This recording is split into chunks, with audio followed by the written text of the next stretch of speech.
चलूंगा तो कैसे, तू बोर हो जाएगा वहां पे, तू रहने दे। लेकिन एक बात का ध्यान रखना महाराज, जिसने बचपन में नहीं सीखा ना, वो 55 में भी नहीं सीख सकता। जिसने बचपन में नहीं सीखा वो 55 में भी नहीं सीख सकता। इसलिए बचपन में सुंदर शिक्षा डालो, जो कि बड़े होते हैं तब तक रहती है। नारद जी के मन में विचार आया कि मेरी मां मर जाए। जब प्रभु के भक्त होते हैं उनकी प्रभु सुन लेते हैं, और वैसा ही हुआ। माँ गाय धोने गई, वहां पर एक सर्प बैठा था, माँ को डस लिया और माँ की मृत्यु हो गई। वेदव्यास जी, जब मेरी माँ का देहांत हुआ तो मेरी आंख से 2 प्रकार के आंसू निकले, ठंडे और गर्म। ठंडे आंसू इसलिए निकले कि मेरी माँ मर गई, अब मुझे रोकने वाला कोई नहीं है और अब मैं आनंद से भजन करूंगा। और गर्म आंसू इसलिए निकले कि एक माँ ही तो थी जीवन में, एक माँ ही तो थी जीवन में, और कोई नहीं था। माँ का सब संस्कार करने के बाद में और बालक रामदास बद्रिका आश्रम में गुफा में आ गए, और गुफा में आकर के ओम नमो भगवते वासुदेवाय का जाप करने लगे। और वेदव्यास जी, जब मैं ओम नमो भगवते वासुदेवाय का जाप करने लगा, तन्मय होकर नाचने लगा, तो एक क्षण के लिए मेरे हृदय में ठाकुर जी की, प्रभु की झांकी आई और दूसरे ही पल चली गई। तब एक आकाशवाणी हुई कि नारद, इस जन्म में तुझे प्रभु के दर्शन सुलभ नहीं है। अगले जन्म में तुम नारद का जन्म लेकर के आओगे तो तुम्हें प्रभु का दर्शन होगा। और नारद जी क्या करते रहते हैं? जोर से बोलो ना, आवाज ऐसी होनी चाहिए तो यहां तक सुने। नारद जी नारायण नारायण नारायण करते रहते हैं।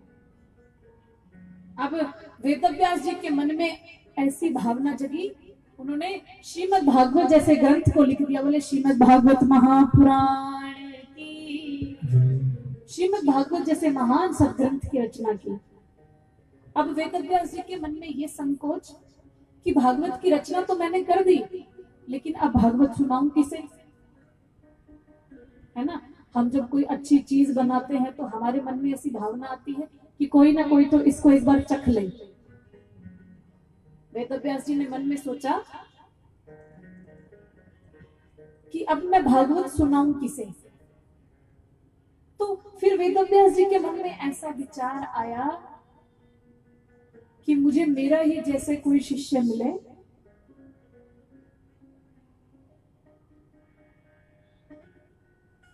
मुझे मेरा ही जैसे कोई शिष्य मिले तभी भागवत सुनाने का लाभ है। तो वेदव्यास जी ने मन में विचार किया कि मुझे तो शिष्य ढूंढने की जरूरत ही नहीं है। मेरा पुत्र सुखदेव, जिसने जन्म लेते ही 12 वर्ष की उम्र धारण की और सीधा वन की ओर चले गए, मुझे इनके जैसा आज्ञाकारी शिष्य और कहीं नहीं मिल सकता।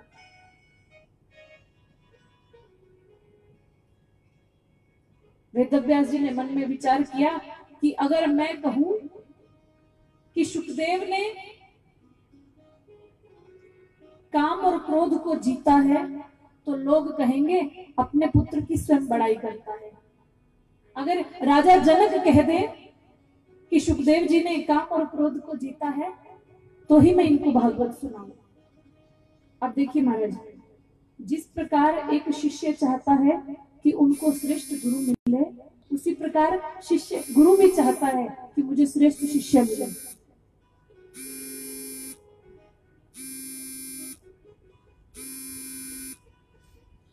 लेकिन आजकल तो गली गली में गुरु फिरे, मोते दीक्षा ले और स्वर्ग नरक की चिंता नहीं, मोए तो लिफाफा दे। आजकल ये हो रहा है। और आजकल तो माइक पे मंत्र देते हैं, माइक पे मंत्र देते हैं, 5-7 मंत्र बता देते हैं, जो भी अच्छा लगे वो लिख लो। लेकिन विशेष बात तो ये है कि गुरु मंत्र तो वही श्रेष्ठ है जो गुरु के द्वारा कान में दिया जाए। आप भी ये चीज देख लीजिएगा, जो आप गुरु धारण करें, और गुरु तो सभी को धारण करना चाहिए, क्योंकि गुरु बिना गति नहीं। जो गुरु कान में मंत्र दे वही गुरु श्रेष्ठ है। आजकल तो जगह जगह पर गुरु बैठे हैं कि आ जाओ हमसे दीक्षा ले लो, और ये तो हमें चिंता ना है कि तुम कहीं जाओ और हमें तो लिफाफा चढ़ा दो।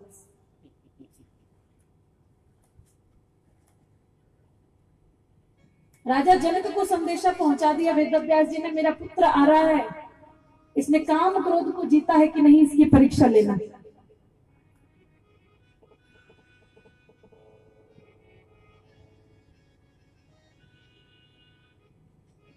राजा जनक को संदेशा पहुंचा दिया कि काम और क्रोध को मेरे पुत्र सुखदेव ने जीता है कि नहीं, इसकी परीक्षा ले लेना। और अंतःपुर के द्वार पर सुखदेव जी महाराज जा रहे हैं, अंतःपुर के द्वार पर खड़े हैं। राजा जनक के द्वारपाल आए और कहा, सुखदेव जी ने कहा कि मैं राजा जनक से वेद वेदांत की विद्या पढ़ना चाहता हूं, आप राजा जनक से कहिए कि वेदव्यास नंदन आए हैं। तो राजा जनक ने कह दिया, अभी 5 दिन तक समय नहीं है, उनसे कहो वहीं द्वार पर खड़े रहें, उनसे कहो द्वार पर खड़े रहें, अभी 5 दिन तक समय नहीं है। और 5 दिन तक देखो महाराज, ऐसा विचित्र संत 5 दिन तक अंतःपुर के द्वार पर खड़े रहे। जो प्रथम दिवस जो चेहरे की आकृति थी, 5वें दिन भी वही आकृति। राजा जनक ने कहा, द्वारपालों से कहा कि जाओ जाकर के सुखदेव के चेहरे पे यदि जरा सा भी क्रोध दिखे तो लौटा दो।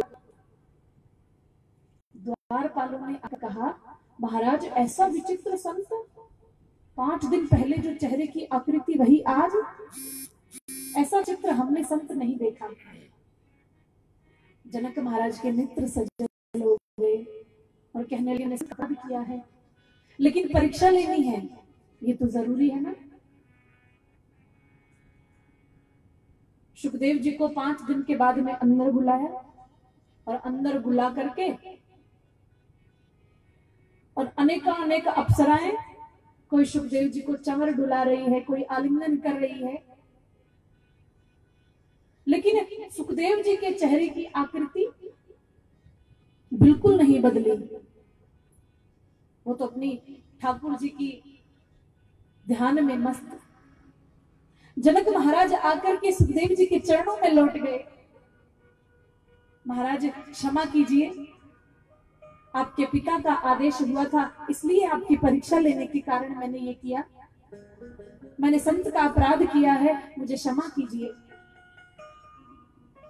और पूरे राज्य में ढिंडोरा पिटवा दिया। सुखदेव जी ने काम और क्रोध को जीत लिया।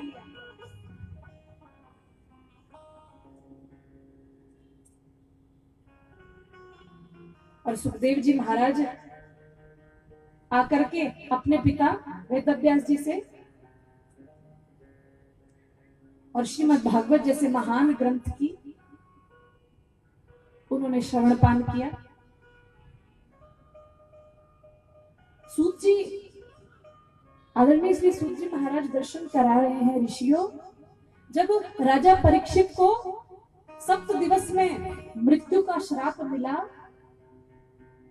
तो बड़े बड़े संत कोई निर्णय नहीं कर पाया कि परीक्षित को 7 दिवस में मुक्ति दे। लेकिन सुखदेव जी का जैसे ही आगमन हुआ और 7 दिवस में सुखदेव जी महाराज ने परीक्षित का मुक्ति का साधन बता दिया।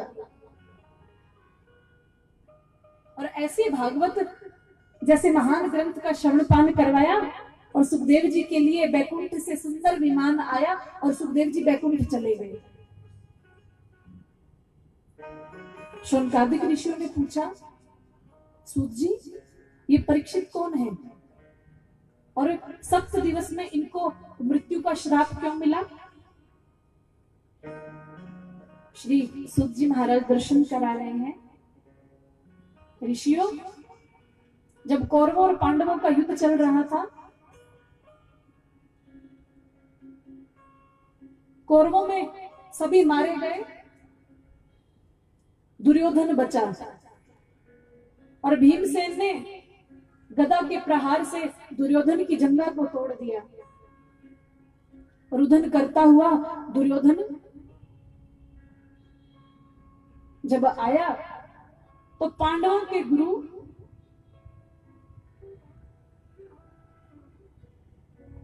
गुरुदेव के पुत्र अश्वत्थामा ने दुर्योधन से कहा, मित्र तुम्हारी ऐसी हालत किसने की? तुम एक बार मुझे बताओ तो सही, मैं उसको जीवित नहीं छोड़ूंगा। तो दुर्योधन ने कहा, मित्र अगर तुम 5 पांडवों को मार दोगे तो मैं समझूंगा मेरा बदला पूरा हो गया। तुम 5 पांडवों को मार दो।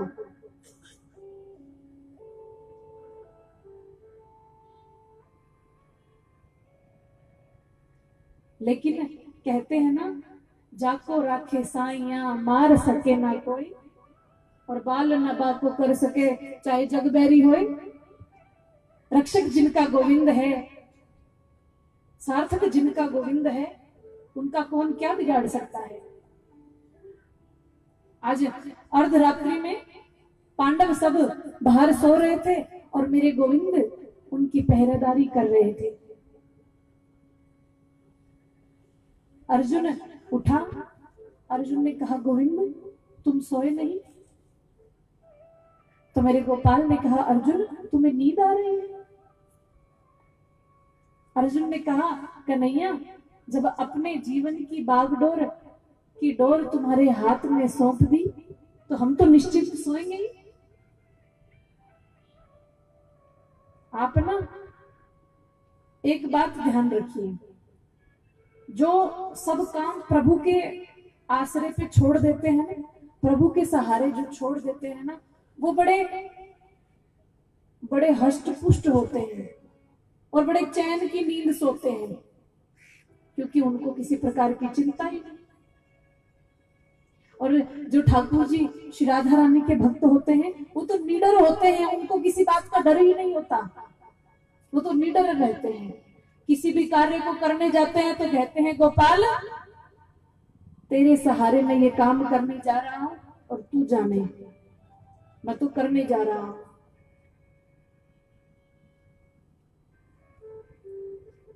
जो प्रभु पे सब काम छोड़ते हैं वो भक्त क्या कहते हैं, छाई काली घटाएं तो क्या,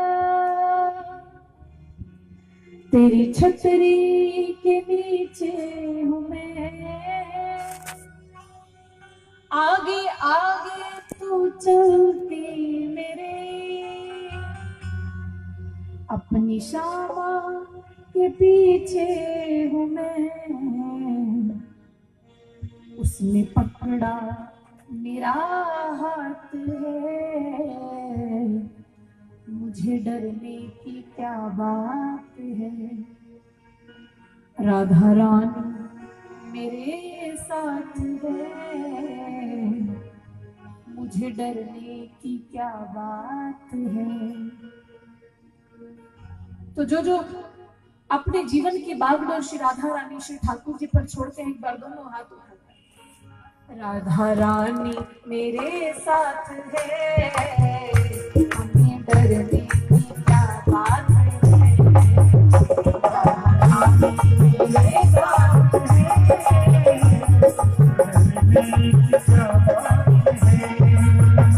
छाए काली घटाएं तो क्या, तेरे आंचल की नीचे हूं मैं,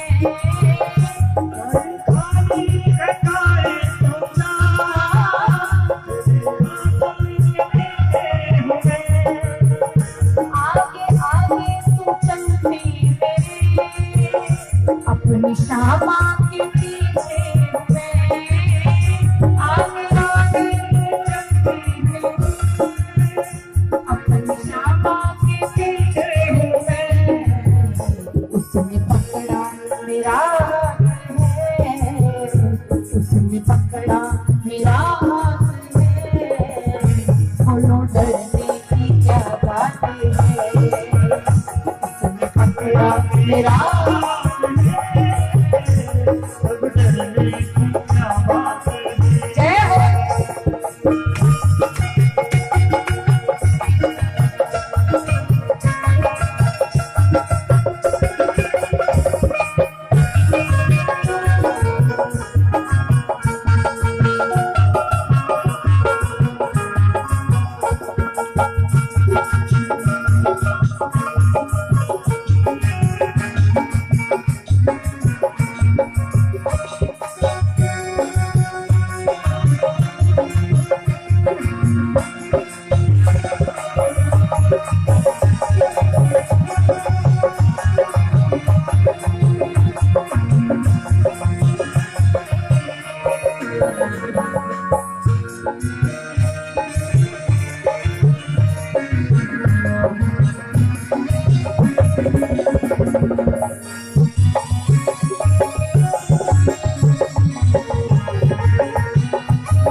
जब से तेरा सहारा मिला, अब सताए कोई गम नहीं। जब से तेरा सहारा मिला, सताए कोई गम नहीं। और बरसाना कौन गया है? बरसाना कोई गया है? बरसाना में श्री किशोरी जी की वो देखिए आपने, कितनी सी प्रतिमा, कितनी है, इतनी सी, और उनका मुखारविंद कितना है, केवल एक अंगूठे जितना है ना, इतनी छोटी सी है, लेकिन फिर भी करती ममता की बरसात है, करती ममता की बरसात है, मेरी लाडो की बरसात है, करती ममता की बरसात है,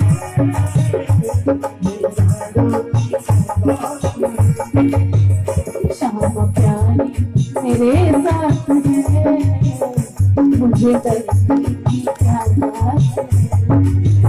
श्यामा प्यारी मेरे साथ है, मुझे डरने की क्या बात है।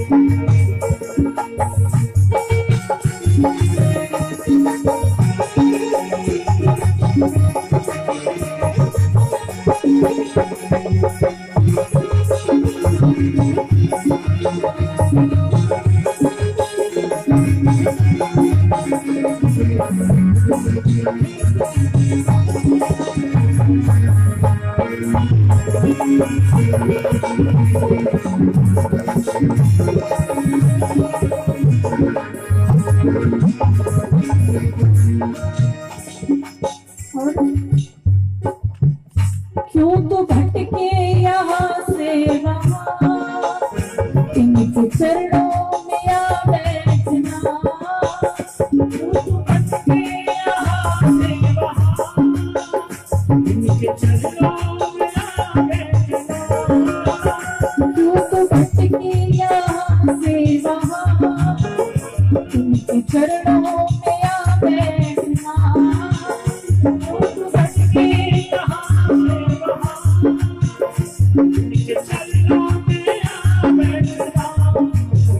झूठे स्वार्थ के नाते सभी राधा रानी से नाता बना,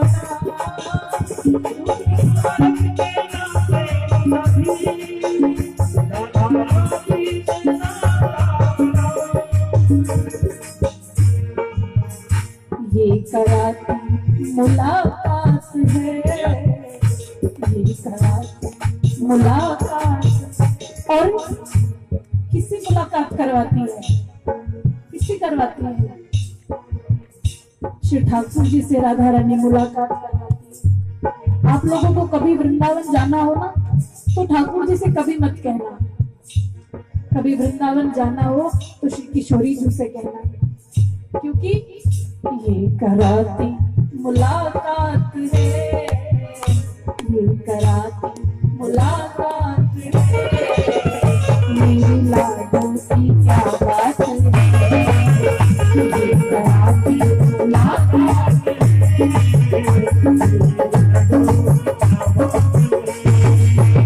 शाम प्यारी मेरे साथ है, हमें डरने की क्या बात है। शाम प्यारी मेरे साथ और गर हो जाए करुणा नजर, बरसाना बुलाती है ये। गर हो जाए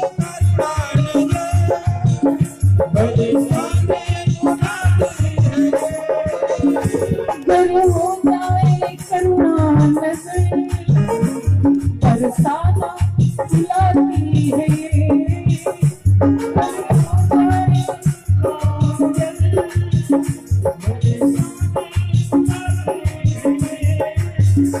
बिनो क्यों ना दीवाना बने, आंचल में छुपाती है ये।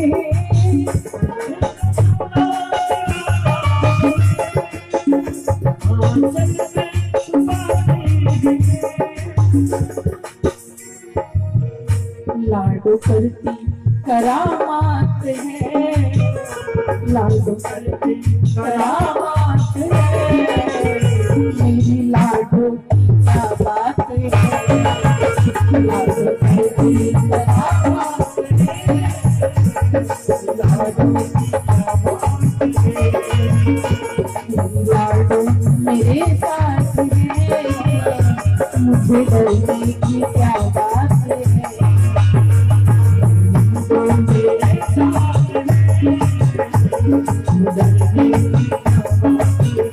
एक बार सभी बोलिए, छाई काली घटाएं तो क्या, तेरे आंचल के नीचे हूँ मैं। छाई तेरे आंचल के नीचे हूँ मैं। छाई काली घटाएं तो क्या, तेरे आंचल के नीचे हूँ मैं। बोलिए, काली घटाएं तो क्या, तेरे आंचल के नीचे हूँ मैं। आगे आगे तू चलती मेरे, अपनी श्यामा के पीछे हूँ मैं। आगे आगे तू चलती मेरे, अपनी श्यामा के पीछे हूँ मैं। ये कराती मुलाकात है, ये कराती मुलाकात है। हमें डरने की क्या बात है, ये कराती मुलाकात है।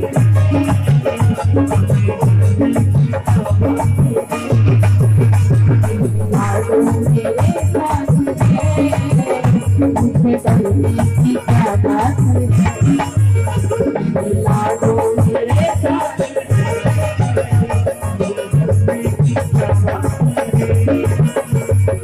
लाडो मेरे साथ है, मुझे डरने की क्या बात।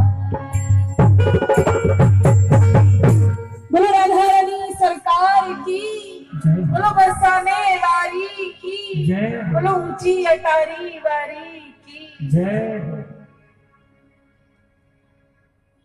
श्री राधा रानी के जो भक्त होते हैं ना, वो बड़े ही लीडर होते हैं। उनको किसी प्रकार की कोई चिंता नहीं रहती।